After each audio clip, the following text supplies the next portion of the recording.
Also mein Gefühl sagt mir, das ist er. Die sind sich aber auch wirklich verdammt ähnlich. Ich glaube schon, dass es Sie interessiert, dass möglicherweise irgendwo auf der Welt Ihr Vater rumläuft. Aber ich kann doch nicht dahin gehen und die Pferde scheu machen. Nachher ist alles ein reiner Zufall und Helena hat sich umsonst Hoffnung gemacht. Aber jetzt wach verdammt noch mal auf und sag mir, wo Hannes ist. Kommt doch wieder zu sich, oder? Das kann ich Ihnen nicht sagen, Graf Lahnstein. Was? Soll das heißen, Tanja wird vielleicht nie wieder wach?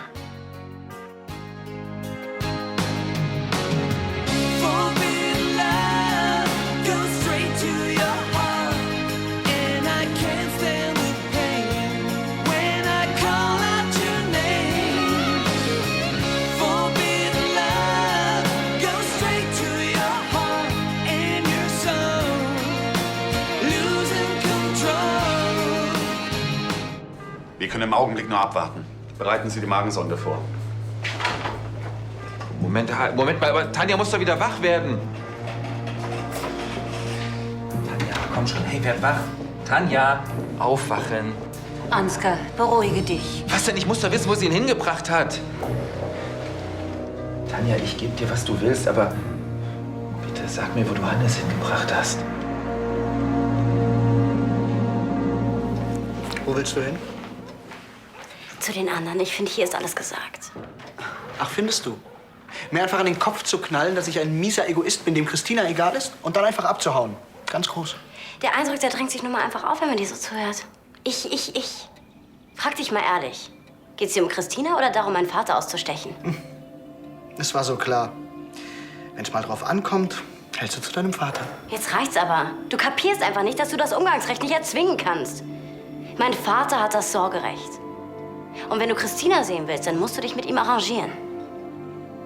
Und wenn es dir wirklich um Christina gehen würde, dann würdest du es auch tun. Aber genau das macht mir dein Vater unmöglich. Er demütigt mich in einer Tour. Hör auf, ich kann's nicht mehr hören. Merkst du eigentlich gar nicht, wie besessen du bist? Und dass du damit alles kaputt machst?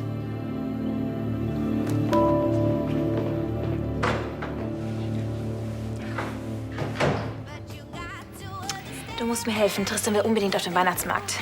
Dabei will er dort doch nur wieder Jagd auf Weihnachtsengel machen. Was kann ich dafür, wenn die immer um mich herumflattern? Ich sehe dein Problem. Außerdem ist es für Glühwein noch entschieden zu früh. Dann schlag was anderes vor. Was auch immer es ist, ich folge dir. Aber, Bruder, aber ich muss hier noch weitermachen. Ich habe doch gleich gesagt, du musst dir Schuldgefühle machen. Schon gut. Ich kann mich auch super selbst beschäftigen. Am besten, ich gehe einfach wieder zurück ins Krankenhaus und bestehle kranke Omis. Du machst es richtig gut. Du solltest Schauspielerin werden. Aber jetzt nicht. Wir sollten mehr zusammen machen. Also, gehen wir ins No Limit. Ach, ausgerechnet. Ja, nicht wegen Andi. Ich will Zimtdonuts. Du willst aufgrund eines vagen Verdachts um die halbe Welt jetten? Das muss Liebe sein. Mann, mit Helen hat das doch nichts zu tun. Auf jeden Fall nicht so. Ich muss halt herausfinden, ob dieser Louis derselbe Typ ist wie ihr Vater. Sonst krieg ich das nicht aus meinem Kopf. Also was ist jetzt? Kannst du ein bisschen Kohle locker machen? Ich meine, ich habe dir ja schließlich auch mal aus der Patsche geholfen, falls du dich erinnerst. Ich weiß, die alte Geschichte. Ich würde dir auch wirklich gerne was geben, aber ich steck selbst noch richtig fett bei Charlie in der Kreide. Und außerdem, 6.000 € sind ja wohl ein bisschen übertrieben für einen Flug nach Argentinien. Das ist doch nicht alles für die Reise, Olli. Ach, für was denn noch? Ein paar Polo-Ponys? Wenn dieser Typ in dem Gefängnis wirklich Ludwig von Lahnstein ist und ich ihn da rauskriegen will, dann werde ich wahrscheinlich ein paar Leute schmieren müssen. Tolle Idee. Bei der Gelegenheit landest du gleich wieder im Knast wegen Beamtenbestechung. Nein, das glaube ich jetzt nicht. Ich kenne diesen Gefängnisdirektor und für Kohle macht er alles. Warum redest du nicht einfach mit Helena und ihren Geschwistern? Ich finde ja, das ist sowieso deren Sache und die Lahnsteins, die haben Kohle wie Heu. Auf gar keinen Fall. Helena darf davon nichts mitbekommen. Lass mir doch nicht vorwerfen, dass ich an die Fritsche hinterherlaufe. Aber bitte, wenn du mir nicht glaubst, gehen wir in Schneiders. Also mir ist es egal, wir können auch ins No Limits. Früher oder später wirst du Andi sowieso wieder treffen. Also ins Schneiders. Ja, dann hätten wir das ja geklärt. Und was Andi angeht, damit bin ich durch. Er steht nicht auf mich und fertig. Du willst also lieber einen Kredit aufnehmen, als Helena von deinem Verdacht zu erzählen. Definitiv verliebt. Wie oft denn noch? Ich bin nicht verliebt. Ich will nur nicht, dass Helena sich falsche Hoffnungen macht. Ist das so schwer zu verstehen?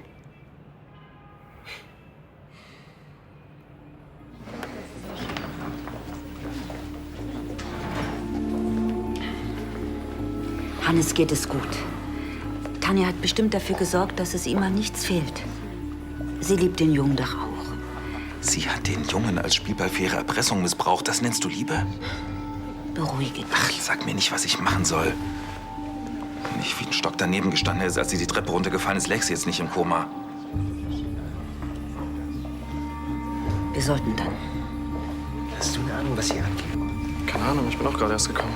Ich weiß nur, dass der Graf uns irgendeine Ansage machen will. Darf ich fragen, was die Versammlung hier soll? Schön, dass Sie alle kommen konnten. Jetzt, da unsere Verwalterin auch anwesend ist, kann ich ja beginnen. Ich nehme an, Sie sind alle über den Unfall, den meine Frau hatte, informiert? Ja.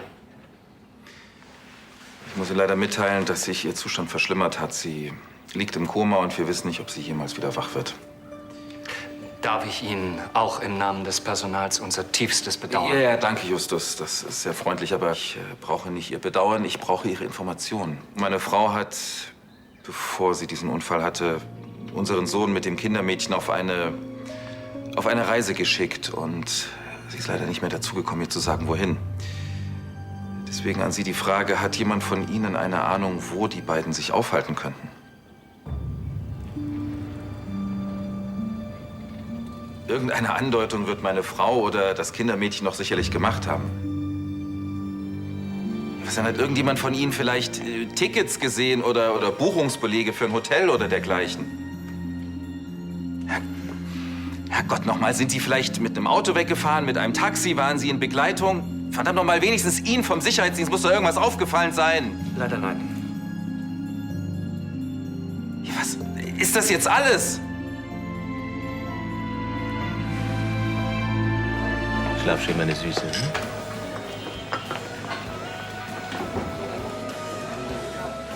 Die letzten Wochen waren für uns alle schon ziemlich anstrengend. Ja, Frau Reimers, wir freuen uns natürlich sehr, dass Sie uns unterstützen. Auch wenn Christina mein 4. Kind ist und man da das Organisieren wirklich gelernt hat. Ach, ist das so? Na, meine kleine Prinzessin, wie geht's dir? Christina geht's ausgezeichnet. Du musst uns entschuldigen. Wir müssen los und Frau Reimers wollte mit der Kleinen gerade spazieren gehen. Ach, Sie sind also Christinas neue Tagesmutter. Freut mich. Sebastian von Lahnstein, ich bin der leibliche Vater. Manuela Reimers, freut mich. Sag mal, kann es sein, dass du erwartet wirst? Ach, ja. Mein Kollege. Danke, dass du mich darauf aufmerksam machst. Immer wieder gern. Ja, dann noch einen schönen Tag. Hat mich sehr gefreut. Mach's gut, kleine Zuckerschnecke. Hm? Kommst du?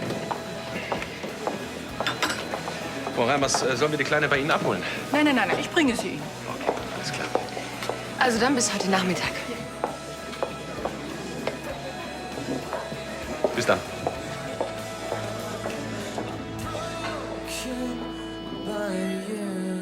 Sehr gerne. Kein Wunder, dass es mit deinem Job hier nicht geklappt hat. Bei der Aussicht hätte ich auch alles fallen lassen. Niklas ist mein Nachfolger. Die Aussicht ist also nicht schuld. Ich habe mich einfach zu doof angestellt. Naja, dafür hast du andere Talente. Zum Beispiel? Du bist kreativ. Kannst mindestens genauso gut nähen wie Mama. Und außerdem hat noch nicht mal Papa die Jennifer Beals Parodie so gut hingekriegt wie du. Stimmt. Oh, Entschuldigung, ich habe dich nicht gesehen. Kein Problem. Ich bringe euch gleich die Karten, ja? So viel zu meiner Geschicklichkeit. Wie hat Papa immer gesagt, jeder Mensch hat ein ganz besonderes Talent und früher oder später findet man es auch. Oder es findet einen. Ich glaube, Papa wäre sehr glücklich, wenn er uns jetzt so sehen könnte. Ja, Mama und Adrian haben uns ganz gut hingekriegt. Schade eigentlich, dass wir...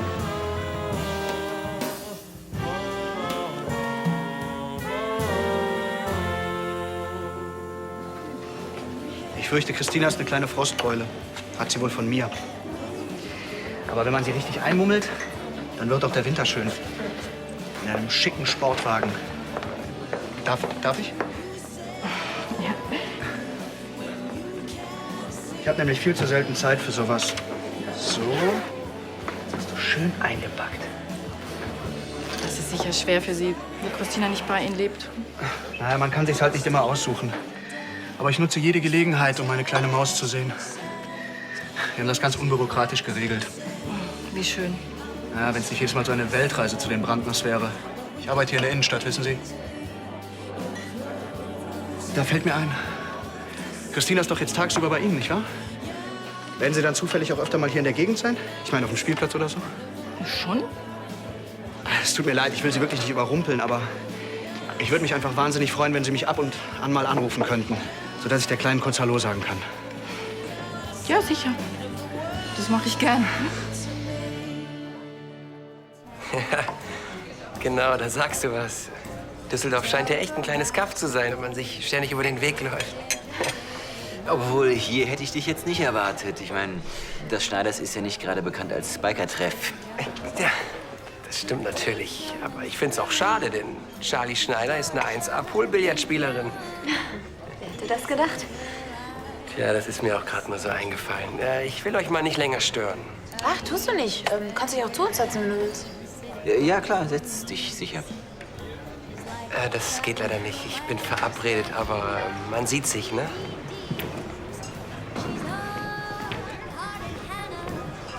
War doch gar nicht so schlimm. Ja, bis auf die Tatsache, dass er gar nicht schnell genug wieder flüchten konnte.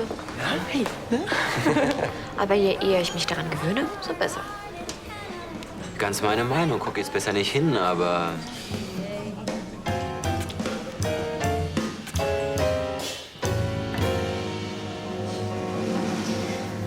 War ja klar. Bitte, guten Appetit. Dankeschön. Danke. Also irgendwie hat er mir sogar leid getan. Wenn ich mir vorstelle, Christina wäre plötzlich weg. Trotzdem, dem Jungen geht's auch bei dem Kindermädchen besser als bei diesen Rabeneltern. Gregor und Stella, die haben mir Geschichten über Ansgar und Tanja von Lahnstein erzählt. Da würde es aber...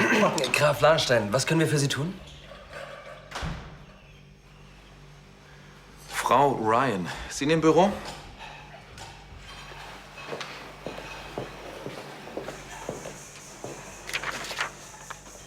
Kann ich helfen? Folgendes. Ich habe eine Detektei engagiert. Die beste in Deutschland. Die suchen jetzt nach Hannes. Das ist sicher eine gute Idee. Früher oder später werden die den Kleinen finden. Meinen Sie nicht, dass jetzt der richtige Zeitpunkt wäre, mir zu sagen, wo mein Sohn steckt? Verdammt nochmal, wenn Sie irgendwas wissen, dann machen Sie jetzt den Mund auf.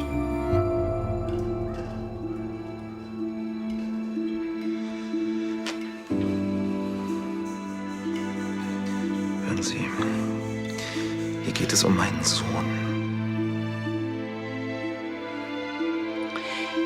Ich kann nur immer wieder sagen, ich weiß nicht, wo Hannes steckt.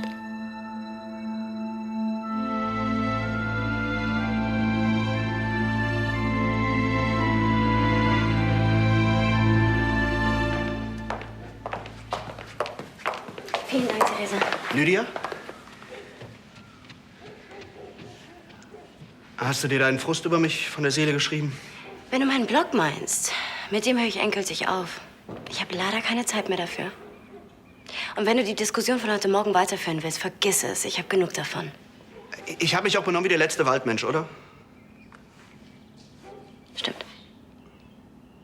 Ich hasse es, wenn wir uns streiten. Ich liebe dich nämlich. Kannst du mir noch mal verzeihen? Oh, die sind aber schön. Danke. Womit habe ich die denn verdient? Naja, hat eine Frau wie du nicht jeden Tag Blumen verdient? Jetzt, wo du es sagst. Naja, und auch als kleines Dankeschön dafür, dass du das Chaos der letzten Tage ertragen hast und mich nicht verlassen hast. Ich war mal mit Ansgar verheiratet. Bevor ich dich verlasse, musst du dir also noch einiges einfallen lassen. Trotzdem, ich hoffe, jetzt wird es ein bisschen ruhiger. Jetzt, wo wir auch Frau Reimers haben, wird hoffentlich Sebastian sich nicht immer wieder hier einmischen. Und es war erst recht unfair zu verlangen, dass du überhaupt Partei ergreifst. Das wird nicht mehr vorkommen. Versprich nichts, was du nicht halten kannst. Doch, das kann ich dir versprechen. Du hast lang genug Geduld mit mir gehabt. Ab jetzt halte ich dich aus den Schwierigkeiten mit Matthias raus. Das klingt gut, auch wenn ich es noch nicht so ganz glauben kann. Wir haben einen ganz langen Spaziergang gemacht. Dann sind Sie bestimmt total durchgefroren. Möchten Sie einen Tee? Wir haben auch noch Plätzchen. Oh nein, ich will Sie nicht wirklich aufhalten. Übrigens, vielen Dank für die Einladung heute Morgen. Keine Ursache. Als Sie gegangen sind, habe ich mich noch ein bisschen mit Christinas Vater unterhalten. Herrn von Lahnstein, meine ich. Ein sehr netter junger Mann. Stimmt so. Vielen Dank. Pass auf, dass dir keiner einen Schmiss verpasst. Ich glaube, du hast ein bisschen viel Mantel- und Degenfilme geguckt. Ich trage eine Maske und das, obwohl wir mit stumpfen Waffen trainieren. Schade, ich hätte mir jetzt zu gern dein Florett ausgeliehen. Ach komm, vergiss Andi. Meine Rede, hack ihn ab. Bin schon dabei. Ja, tut mir leid. Ich hätte dir echt gern geholfen. Ja, da kann man wirklich nichts machen? Okay, dann danke auf jeden Fall für deine Zeit. Klar, für dich doch immer. Ruf mal wieder an. Okay, ich bringe dich noch ein bisschen nach vorne. Wollen wir nicht auch gehen? Ach, warum sollte ich mich vertreiben lassen? Das sehe ich überhaupt nicht ein. Ich möchte jetzt noch ein Espresso. Du auch?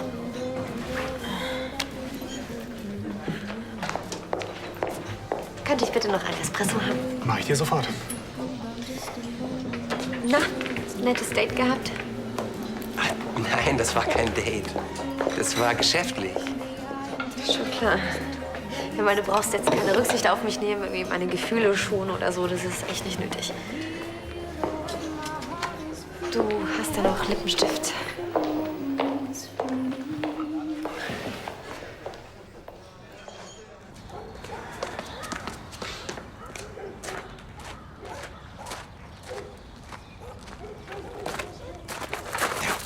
Nochmal, kannst du nicht aufpassen? Entschuldige bitte, ich habe dich nicht gesehen. Was rennst du hier überhaupt raus und rein? Mein Handy im Auto vergessen. Was interessiert das denn? Ansgar? Hoffentlich taucht Hannes bald wieder auf. Ich kann mir gut vorstellen, wie du dich fühlst. Einen Dreck kannst du, glaub mir. Was soll ich denn machen? Hallo. Hallo. Bis heute Abend. Ja, ciao. Und ärgere dich nicht wegen Sebastian. Daran habe ich mich schon gewöhnt. Bis dann. Tschüss. Wenn es bloß nicht um Hannes gehen würde, der arme Junge, der kann doch nichts dafür.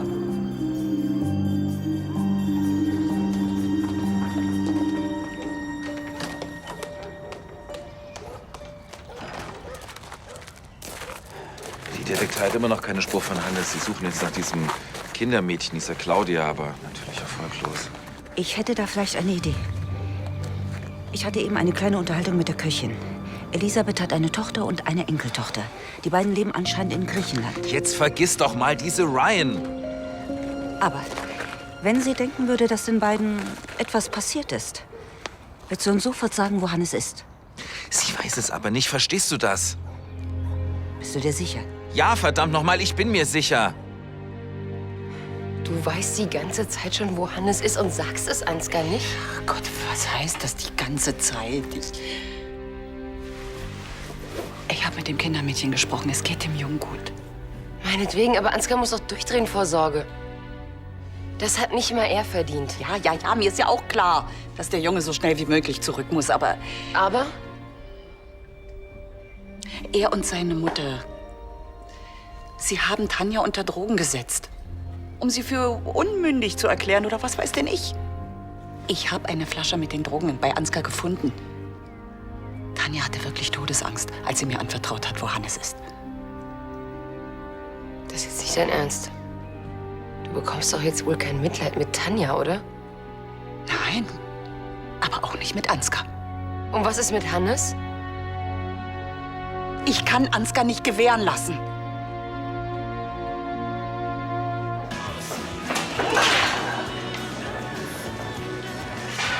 Wozu kennt man eigentlich Bankierstöchter, wenn sie einem doch keinen Kredit geben? Du konntest doch nicht ernsthaft erwarten, dass dir irgendeine Verflossene so viel Kohle gibt. Da. Danke. Bloß weil du so schöne grüne Augen hast.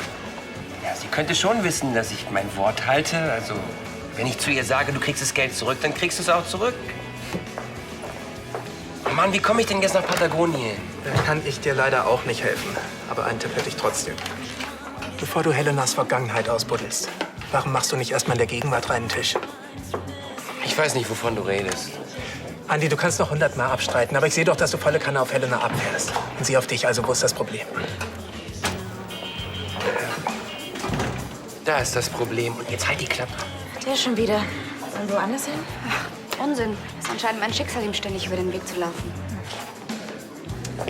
Hi, Olli. Hey. Hast du noch Zimtdonuts? Natürlich. 2? Mhm. Ich habe auch was für dich. Du hattest übrigens recht, die sind total abgefahren. Ah, krass, oder? Ich hol euch die Donuts.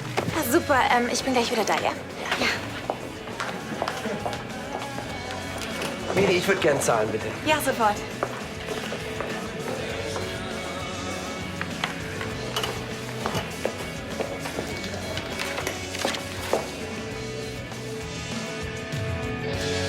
Hey, was machst du mit einem Foto von meinem Vater?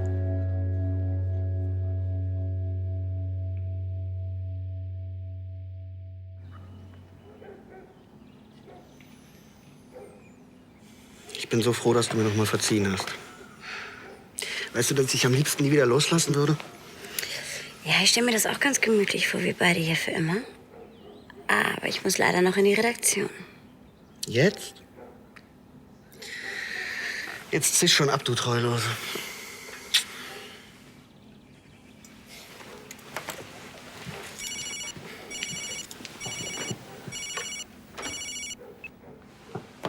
Von Lahnstein? Ja, hier ist Reimers, die Tagesmutter von Christina. Hallo, was gibt's denn? Es ist so, ich habe Herrn Brandner von unserem Treffen erzählt und Und was? Herr Brandner will nicht, dass Sie Christina sehen. Es tut mir leid. Schon gut. Auf Wiederhören. Auf Wiederhören. Das Foto ist aus meiner Schatulle. Du hast es gestohlen. Ich hab's mir geliehen. Geliehen? Wozu, wenn ich fragen darf? Ich muss etwas rausfinden, aber dafür brauche ich noch ein paar Tage. Du glaubst doch nicht im Ernst, dass ich mich damit abspeisen lasse. Ich brauche nur ein paar Tage, vielleicht auch eine Woche. Und danach sage ich dir auch, was das alles soll. Versprochen. Ich gehe nicht, solange ich keine Antwort habe.